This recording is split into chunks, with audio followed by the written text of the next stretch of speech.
Today is December 23rd, and the letter for today is W. The word is welcome. Micah chapter 4, verses 1 through 5. In days to come, the mountain of the Lord's house shall be established as the highest of the mountains, and shall be raised up above the hills. People shall stream to it, and many nations shall come and say, Come, let us go up to the mountain of the Lord, to the house of the God of Jacob, that he may teach us his ways, and that we may walk in his paths. For out of Zion shall go forth instruction, and the word of the Lord from Jerusalem. He shall judge many peoples, and shall arbitrate between strong nations far away. They shall beat their swords into plowshares, and their spears into pruning hooks. Nation shall not lift up sword against nation, neither shall they learn war any more. But they shall all sit under their own vines, and under their own fig trees, and no one shall make them afraid, for the mouth of the Lord of hosts has spoken. For all the peoples walk, each in the name of its God, but we will walk in the name of the Lord, our God, forever and ever. In a few days, it will be Christmas. The Advent journey is coming to an end, and we will gather to worship the Christ child.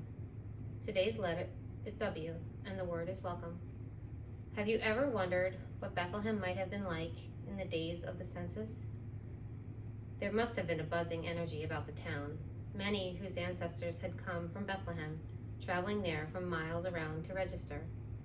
We focus on the inconvenience of this act, on the trouble that Mary and Joseph had to go through at a time when the baby Mary carried was about to be born. But perhaps there was an excitement to it as well, a sense of adventure. After all, Mary and Joseph had been on an unusual journey over the last year of their lives, as each encounter with God's messengers revealed more about what God was about to do in the world. Why not a homecoming, a journey that reached back into time to connect the Holy Family to deep roots? Mary and Joseph find themselves welcomed to a stable by the animals who lived there.